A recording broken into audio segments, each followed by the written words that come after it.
Manusia paling merugi di permukaan bumi adalah orang yang tidak bisa menikmati salat dan tidak bisa menikmati munajat kepada Allah. Sesungguhnya perkara yang pertama kali ditanya oleh Allah Azza wa Jal kelak di hari kiamat berkaitan dengan salatnya.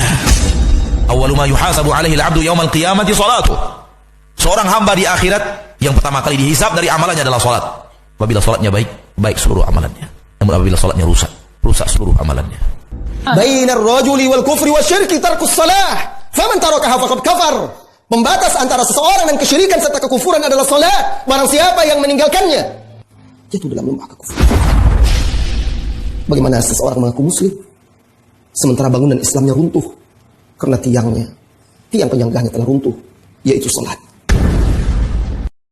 Salat ini tiangnya agama. Kalau nggak ada, ambruk. Ada orang meninggalkan sholat tapi dia mengatakan, Masya Allah Ustaz, fulan ini Ustaz, orangnya Masya Allah Ustaz, baik hati, dia suka membantu orang, tapi sayangnya tidak sholat, dia bukan orang baik. Ada orang tidak sholat tapi dia tidak berzina, Masya Allah baik dia Ustaz. Subhanallah, meninggalkan sholat itu lebih parah daripada berzina. Meninggalkan sholat lebih parah daripada memperkosa. Jangan main-main dengan sholat. Yang pertama dihisab pada hari kiamat sholat.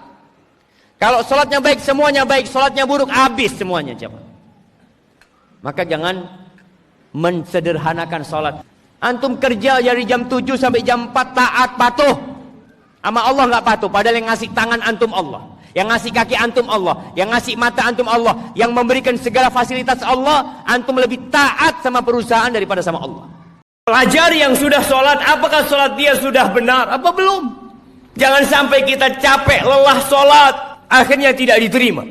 Kata Rasul sallallahu alaihi wasallam, "Innar rajula la yusalli salata 60 sana." Ada orang yang salat selama 60 tahun, satu pun salatnya enggak ada yang diterima.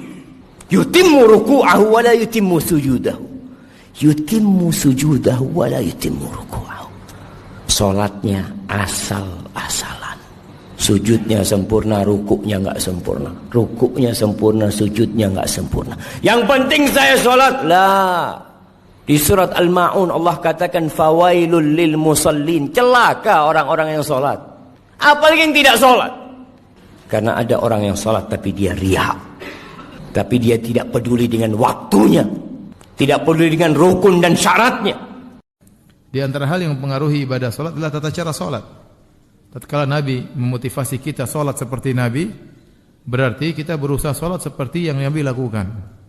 Oleh karenanya para sahabat, mereka meriwayatkan tentang bagaimana tata cara sholat Nabi dengan detail.